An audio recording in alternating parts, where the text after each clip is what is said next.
we will discuss about thermometer types. Okay. इससे पहले हमने ना टेम्परेचर के बारे में पढ़ा था और कितने टाइप्स के होते हैं टेम्परेचर, इन सब के बारे में थोड़ा बहुत देखा था। और आज हम डिस्कस करेंगे कि थर्मोमीटर कितने टाइप्स के होते हैं जिनसे कि हम टेम्परेचर चेक करते हैं। ओके, तो ग्लास थर्मोमीटर। ग्लास थर्मोमीटर किसे कहते हैं? It also known as clinical thermometer. इसे हम क्लिनिकल थर्मोमीटर के नाम से भी जानते हैं। It was invented by Thomas Clifford Albert. इसे किसने इन्वेंट किया था? थॉमस क्लिफोर्ड अल्बर्ट ने। कितने में? 1866। ब्रिटिश फिजिशियन थॉमस अल्बर्ट क्या थे? ब्रिटिश फिजिशियन थे। अब हम देखेंगे पार्ट ऑफ थर्मोमीटर। थर्मोमीटर के पार्ट्स होते हैं bulb, stem and range. First of all bulb. Bulb क्या होता है? Long and cylindrical shape. It's called bulb. Okay, छोटा सा पार्ट होता है जिसे हम बल्ब कहते हैं। ये लॉन्ग एंड सिलिंड्रिकल शेप होता है। Then stem. It gives results in centigrade and Fahrenheit. Bulb के बाद स्टेम होता है जो थोड़ा सा लॉन्ग पार्ट होता है। ओके, इसमें सेंटीग्रेड या फ़ारेनहाइट में दिया हुआ होता है। क्या बोलते हैं, थर्मोमीटर के जो रिजल्ट्स होते हैं वो इसमें दिखते हैं। Range 94 degree Fahrenheit to 108 degree Fahrenheit और 35 degree Celsius to 42 degree Celsius. जो रेंज है वो हमें थर्मोमीटर पे दिखाई देती है। अगर थर्मोमीटर सेल्सियस में देखना चाहे तो 35 डिग्री सेल्सियस से 42 डिग्री सेल्सियस तक हमें दिखाई देती है। और अगर हम फ़ारेनहाइट में चेक करें तो 94 डिग्री फ़ारेनहाइट से 108 डिग्री फ़ारेनहाइट तक शो होता है। अब है -40 डिग्री सेल्सियस और -40 degree Fahrenheit is a point on both scales where the temperatures in degrees are equal. -40 degree Celsius और -40 डिग्री फ़ारेनहाइट एक पॉइंट है जहाँ पे बोथ स्केल में अगर हम दो थर्मोमीटर में चेक करें तो इस पॉइंट पे आकर के टेम्परेचर जो है वो इक्वल माना जाता है। Okay, then again we will discuss about electronic thermometer. ये हमने कौन से थर्मोमीटर का देखा था? ग्लास थर्मोमीटर का। अब हम देखेंगे इलेक्ट्रॉनिक थर्मोमीटर के बारे में। इलेक्ट्रॉनिक थर्मोमीटर, ये जो इलेक्ट्रॉनिक थर्मोमीटर है वो क्या है? Also known as digital reading digit और पर्सनल थर्मोमीटर। इलेक्ट्रॉनिक थर्मोमीटर जो होता है उसे हम कहीं भी लेकर के आ जा सकते हैं या अपने पास में रख सकते हैं। मीन्स डिजिटल थर्मोमीटर के नाम से भी इसे हम जानते हैं। ओके, तो इसलिए इलेक्ट्रॉनिक थर्मोमीटर को हम पर्सनल थर्मोमीटर के नाम से भी जानते हैं। It is ideal for children because unbreakable, safe, easy to use and fast reading. ये क्या होता है? चिल्ड्रन के लिए काफ़ी सेफ होता है और इसे हम लेके आ जा सकते हैं। बिकॉज क्यों? क्योंकि अनब्रेकेबल, ये प्लास्टिक का बना हुआ होता है जो कि अनब्रेकेबल होता है, सेफ होता है। जैसे मर्क्यूरी थर्मोमीटर अगर हम यूज करते हैं, मर्क्यूरी एस्पिलेज होता है जो काफ़ी डेंजरस होता है। अगर मर्क्यूरी एस्पिलेज हो जाता है तो ये माना जाता है सीधा direct affect to neuron and nervous system. So electronic thermometer क्या है? सेफ माना गया है, easy to use and fast reading. Reading भी काफ़ी जल्दी दे देता है। Reading will give within 30 to 60 seconds. Electronic thermometer कितने टाइम लगाते हैं रीडिंग करने? 30 to 60 सेकेंड्स। अब हम देखेंगे lotion thermometer. Used for checking the temperature of liquid solution और वाटर। लोशन थर्मोमीटर का यूज जो है वो टेम्परेचर चेक करने के लिए होता है। किसका? लिक्विड सॉल्यूशन का और वाटर का टेम्परेचर चेक करने में हम यूज करते हैं। Its range of reading 0 degree Celsius to 100 degree Celsius. या फिर फ़ारेनहाइट में अगर हम देखें तो 32 degree Fahrenheit to 212 degree Fahrenheit. इतना जो है इसमें रीडिंग बताता है। किसमें? लोशन थर्मोमीटर में। अब हम देखेंगे tympanic membrane thermometer. Tympanic membrane thermometer में हम देखेंगे कि टिम्पैनिक मेम्ब्रेन थर्मोमीटर जो है वो किसे कहते हैं? टिम्पैनिक मेम्ब्रेन थर्मोमीटर जो है वो बोलते हैं it will give reading with in 2 3 seconds. हमारा जो एयर में टिम्पैनिक मेम्ब्रेन है उसके थ्रू ये हम यूज करते हैं थर्मोमीटर को, और ये जो हमें रीडिंग बताता है वो विदिन 2 to 3 सेकेंड्स के अंदर, काफ़ी कम टाइम लेता है। विदिन 2 to 3 सेकेंड्स के अंदर हमें ये रीडिंग बताता है। कौन? Tympanic membrane thermometer. It is mostly used in infant and younger children. Mostly infant और यंगर चिल्ड्रेन में इसका यूज हम करते हैं। अब हम देखेंगे disposable paper thermometer. Disposable paper thermometer हम किसे कहते हैं? जिसे हम पेपर थर्मोमीटर होता है जिसे हम एक टाइम यूज करके फिर उसे डिस्पोज कर दें, मतलब डिस्कार्ड कर दें। It gives results within 45 to 60 seconds. कितने टाइम में ये रिजल्ट देते हैं? 45 to 60 सेकेंड्स में। It is a paper strips that are chemically treated. ये एक पेपर का स्ट्रिप्स टाइप बना हुआ होता है जो केमिकली ट्रीटेड, मतलब उसमें एक केमिकल कुछ लगा हुआ होता है जो काफ़ी जल्दी रीडिंग बताता है।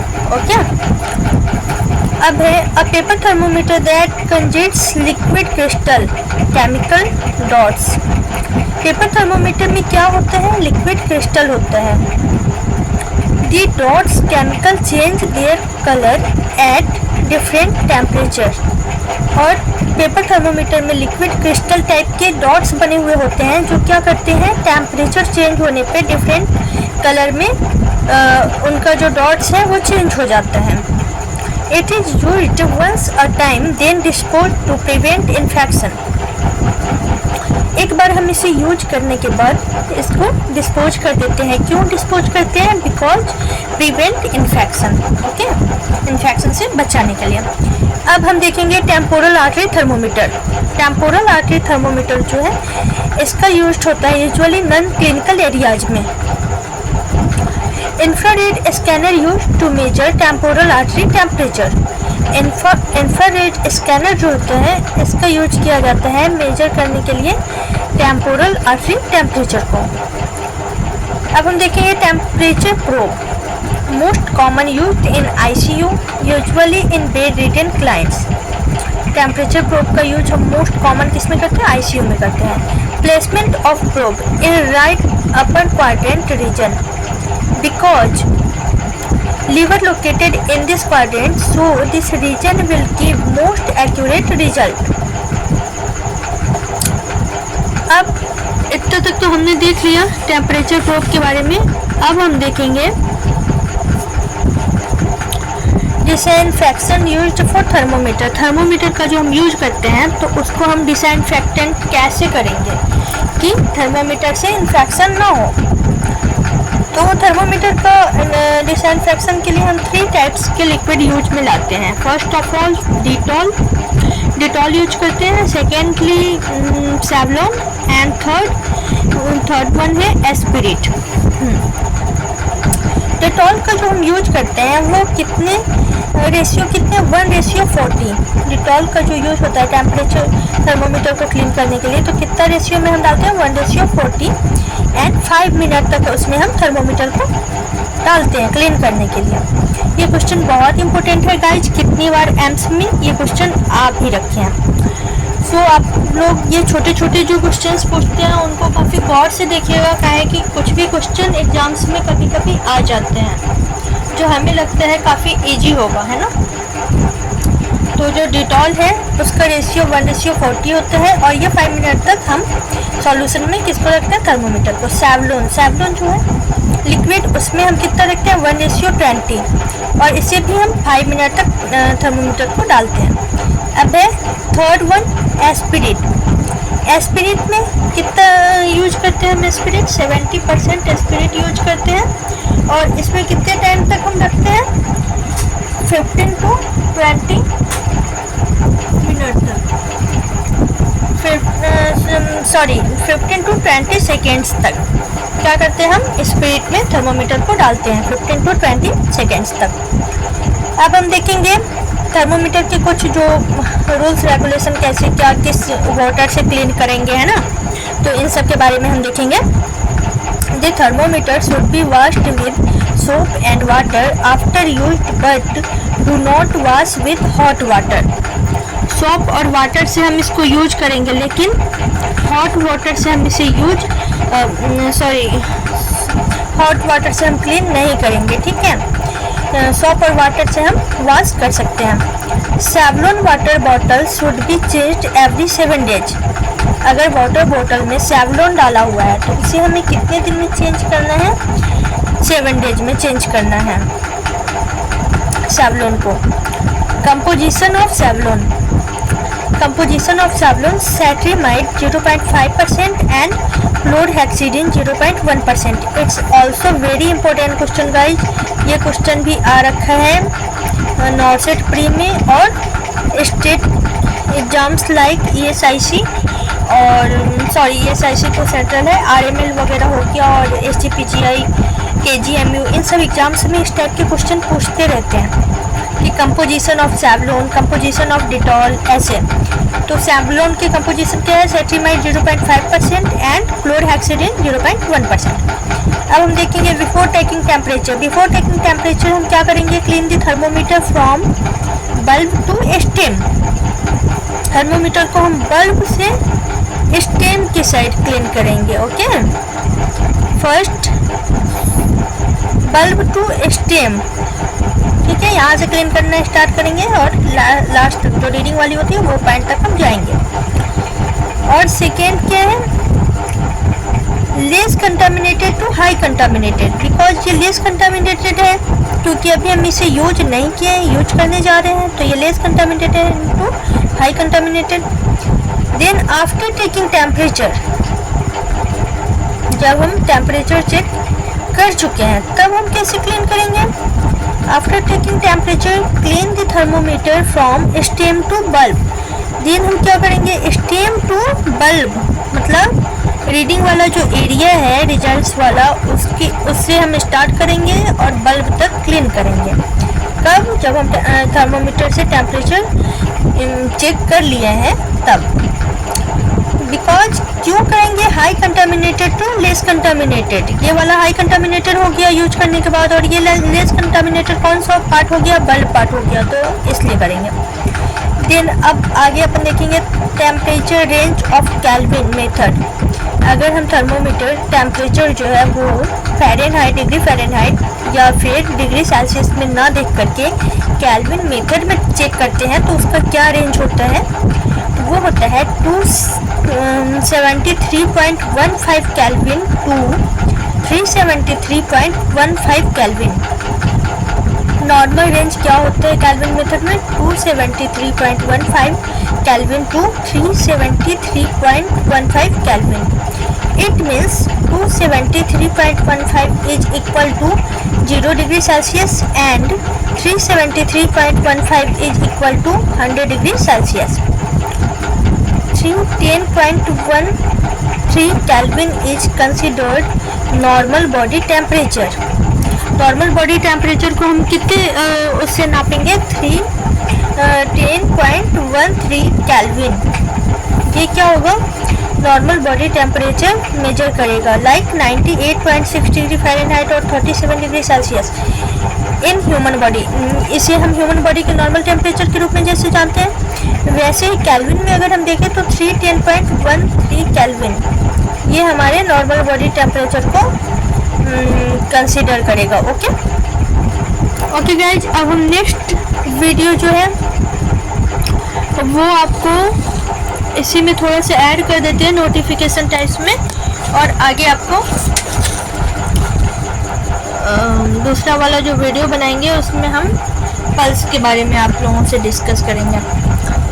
अब हम इसमें छोटा सा एक पॉइंट है मर्क्यूरी स्पिल मैनेजमेंट, जिसमें WHO का गाइडलाइंस है कि अगर मर्क्यूरी स्पिल होता है तो उसका मैनेजमेंट आप किस तरीके से करेंगे, ओके। तो मर्क्यूरी स्पिल मैनेजमेंट को हम देखेंगे अभी। मर्क्यूरी स्पिल मैनेजमेंट क्या है और इसका मैनेजमेंट हम कैसे कर रहे हैं वो देखेंगे। Mercury is a neurotoxin. Mercury क्या है? आप लोग भी मर्क्यूरी का नाम सुने होंगे। पहले जो थर्मोमीटर होता वो most of all mercury liquid ही उसमें फिल होता था, मर्क्यूरी फिल हुआ रहता था, जिससे कि हमें काफ़ी ज़्यादा प्रिकॉशन के साथ यूज करना पड़ता था। और बिकॉज ये अनसेफ था, अगर गिर गया कभी गलती से भी और स्पिलेज हो गया तो ये टॉक्सिक होता है, न्यूरोटॉक्सिक। तो काफ़ी ज़्यादा स्पिलेज मैनेजमेंट वगैरह का ध्यान रखना होता है, इसलिए अभी डिजिटल थर्मोमीटर का यूज हॉस्पिटलों में ज़्यादा होता है। तो मर्क्यूरी क्या है? Mercury is a neurotoxin. Neurotoxin क्या होता है? तो neurotoxin is a substance that is known और suspected to be poisonous to nerve tissue. ये नर्व टिश्यू के लिए पॉइजनस हो सकता है। कौन? न्यूरोटॉक्सिन। और न्यूरोटॉक्सिन क्या है? मर्क्यूरी है। Exposure to mercury impacts the central and peripheral nervous system and it can damage the brain, spinal cord, kidneys, eyes and liver. अगर हम मर्क्यूरी के एक्सपोजर में आते हैं तो हम पर क्या क्या इम्पैक्ट पड़ सकता है? तो ये central and peripheral nervous system को भी क्या करता है? डैमेज करता है। क्या करता है? डैमेज करता है। जिसमें कौन कौन से सिस्टम आ रहे हैं? ब्रेन आ रहा है, स्पाइनल कॉर्ड आ रहा है, किडनी आ रहा है, आई, लीवर, मतलब ये हर चीज़ जो है वो क्या हो सकती है? अफेक्टेड हो सकता है। अब हम क्या देखेंगे? अब हम देखेंगे steps of mercury spill management. अब मर्क्यूरी के बारे में तो हमने देख लिया। अब हम मर्क्यूरी स्पिल मैनेजमेंट कैसे ठीक करेंगे? अगर कहीं मर्क्यूरी गिर जाता है तो उससे हम किस तरह से मैनेजमेंट करेंगे? फर्स्ट क्या करेंगे? Firstly close all the doors. All the doors को हम क्या करेंगे? क्लोज करेंगे कि कोई भी आउटसाइड पर्सन अंदर एंट्री न कर पाए। Okay. Second, switch off all the fans and put caution board. जितने सारे फैन हैं उनको हम स्विच ऑफ करेंगे। Then caution board. Caution board क्या होता है? उस पर ना ऐसे हार्म का कुछ ऐसा साइन बना हुआ होता है, ठीक है, जिससे कि देख के पता चले कि इस एरिया में जो है ना खतरे से खाली नहीं है। ओके। सो हम वो बोर्ड, कॉशन बोर्ड वहाँ पे रखेंगे। थर्ड है वियर ऑल पीपीईज। पीपीईज क्या है? Personal protective equipments. Personal protective equipments में क्या क्या आ जाते हैं? Example gown, mask, gloves and eye protector. इन सब से हम पर्सनल बचाव कर सकते हैं ना। इसको हम क्या करेंगे? वियर करेंगे, पहनेंगे। Take 2 stiff cardboard type of paper used x ray films. Paper वगैरह ये हम 2 मतलब स्टिफ कार्डबोर्ड टाइप यूज कर सकते हैं। किस काम के लिए यूज करेंगे? मर्क्यूरी स्प्ले, मर्क्यूरी को उठाने के लिए, है ना। Gather all the mercury droplets. उसके थ्रू हम क्या करेंगे? और मर्क्यूरी ड्रॉपलेट जो है उसको इकट्ठा करेंगे। गैदर करना मीन्स इकट्ठा करना। अब देर हम आगे क्या करेंगे? Put in a plastic bottle with a tight lead and close. Mercury क्या होता है? लिक्विड की तरह बहता नहीं है, पानी की तरह बहता नहीं है। वो जिसे छोटे छोटे से फव्वारे टाइप एक दिखते हैं ना आप, जो किसके बने होते हैं, बच्चे लोग उससे खेलते रहते हैं। कुछ ऐसे बने हुए होते हैं छोटे छोटे से, उसके ऐसे आप फोड़ो तो वो फूटते हैं, टूट टूट जाते हैं। इस टाइप के कुछ मर्क्यूरी होते हैं जो लिक्विड टाइप होता है, मतलब लाइक आप एग्जांपल में ऑयल ले लो, तेल को ले लो, बट मर्क्यूरी थोड़ा सा गाढ़ा होता है, ठीक है। तो वही है कि इसे हम पेपर के थ्रू ऐसे उठा करके और किस में रखेंगे? प्लास्टिक बॉटल में, और उसके जो ढक्कन है उसे हम टाइटली क्लोज करेंगे। Pack in a BMW bag and label. उसके बाद हम BMW के बैग क्या है? बायोमेडिकल वेस्ट बैग जो है उसमें हम इसको पैक करेंगे और उस पर लेबल लगा देंगे। किसका लेबल लगाएंगे? मर्क्यूरी स्पिलेज का लेबल लगाएंगे। Send it separately to the BMW agency. और इसे हम BMW एजेंसी को सेपरेटली सेंड करेंगे। ये नहीं कि उसमें और हमने कचरा वचरा फेंक दिया और डाल दिया, ऐसा हम गलती से भी नहीं करेंगे। अब क्या करेंगे हम? After taken off the mercury, mopping the that area with 1% sodium hypochloride solution. अब हमने क्या किया, मर्क्यूरी, वहाँ से मर्क्यूरी स्पिलेज को टेक ओवर कर लिया, मतलब जमा कर लिया, उसे हमने सेंड भी कर दिया BMW एजेंसी को। अब हम क्या करेंगे, उस एरिया को क्या करेंगे, मॉपिंग करेंगे, मतलब क्लीन करेंगे। किससे क्लीन करेंगे, 1% सोडियम हाइपोक्लोराइड सॉल्यूशन से हम उस एरिया को क्लीन करेंगे। अब क्या करेंगे, लार्जर मर्क्यूरी स्पिल। अब ये वाला जो हमने देखा था, ये पूरा पॉइंट किसका था, स्मॉलर मर्क्यूरी स्पिलेज का, जिसमें कि मर्क्यूरी का अमाउंट जो है वो स्मॉल अमाउंट में स्पिलेज हो रहा है, तब हमने ये सब देखा था। अब हम देख रहे हैं larger mercury spillage. Larger mercury spillage means कि more than 3 grams of mercury अगर स्पिल हो रहा है, तो हम क्या करेंगे, as far as possible collect spills at temperatures below 25 degree Celsius. 25 degree Celsius से कम टेम्परेचर में इसको जितना जल्दी से जल्दी हो सके as far as possible spill को क्या करना है, कलेक्ट करना है। to avoid volatility of mercury at higher temperatures। क्यों, ऐसा क्यों करना है 25 डिग्री सेल्सियस टेम्परेचर से कम में जल्दी जल्दी मर्क्यूरी को, स्पिलेज को कलेक्ट करना है, बिकॉज ये हाइयर टेम्परेचर पे मर्क्यूरी का जो वोलेटिलिटी होता है, मीन्स कि उसका जो एक्शन होता है वो और ज़्यादा क्या होता है, बढ़ जाता है। इससे अवॉइड करने के लिए हमें स्लो टेम्परेचर, मतलब 25 डिग्री सेल्सियस से कम टेम्परेचर पे ही मर्क्यूरी को कलेक्ट करना है। ओके, अब है कि what not to do during a mercury spill. आपको क्या नहीं करना है, कब, ड्यूरिंग मर्क्यूरी स्पिल के टाइम आपको क्या नहीं करना है, उसके बारे में हम अभी देखेंगे कि क्या आपको नहीं करना चाहिए। Do not use a regular vacuum cleaner, it will spread मोर। ऐसा हमने देखा था ना कि वैक्यूम क्लीनर का यूज हमें नहीं करना है। क्यों नहीं करना है, क्योंकि अगर हम वैक्यूम क्लीनर का यूज करते हैं, रेगुलर वैक्यूम क्लीनर का, तो वो मर्क्यूरी जो है वो और ज़्यादा अमाउंट में और ज़्यादा जगह पे स्प्रेड कर सकता है और ज़्यादा प्लेस को स्प्रेड करेगा, फैल जाएगा और ज़्यादा जगहों पे, तो और ज़्यादा हमें प्रॉब्लम होंगी। अब है mercury vapours and will contaminate the vacuum cleaner. हाँ वही है, वैक्यूम क्लीनर भी कंटामिनेट होगा और वैक्यूम मर्क्यूरी वेपर्स की वजह से, है ना। अब है do not to handle mercury spills broken equipment with bare hands. हम मर्क्यूरी स्पिल को ब्रोकन इक्विपमेंट्स और बेयर हैंड्स के थ्रू हैंडल नहीं कर सकते। अब है do not wash contaminated clothing और fabrics in a washing machine, it will contaminate the machines and waste water. किसी भी तरह हमें वो जो क्लॉथ वगैरह से जो हमने वॉश किया है मशीन को, है ना, कंटामिनेटेड क्लॉथ से जो मर्क्यूरी के थ्रू कंटामिनेटेड हो रखा है, उसे हमें मशीन में वॉश नहीं करना है। It will contaminate the machine and waste water.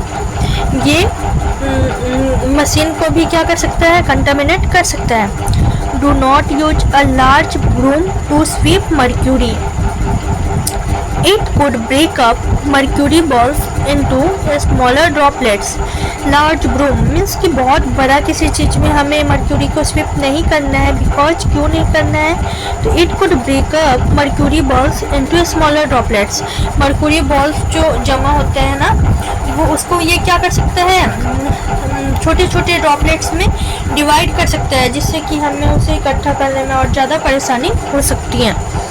उसके बाद है do not pour mercury down the drain.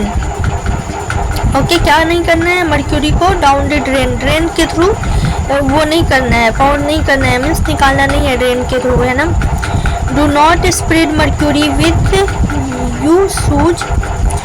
Use disposal shoe covers और डिकंटामिनेट शूज। हमें मतलब अपने जो शूज पहने हुए हैं वही पहनने के साथ मर्क्यूरी स्पिल में नहीं जाना है, स्प्रेड नहीं करना है अपने शूज से। उसके लिए हमें अलग से डिस्पोजल शू कवर्स पहनने हैं, जिससे कि हमारे शूज जो है वो क्या रहे, डिकंटामिनेट रहे। ओके, इतना तक हमने देख लिया। अगेन हम टेम्परेचर कन्वर्जेशन के बारे में देख रहे हैं। इसके बारे में हम नेक्स्ट क्लास में बताएंगे। अभी तक के लिए इतना ही। धन्यवाद गाइज। चैनल को फॉलो सपोर्ट कीजिए जिससे कि हम और आगे से आगे वीडियो बनाते रहें। Thank you so much.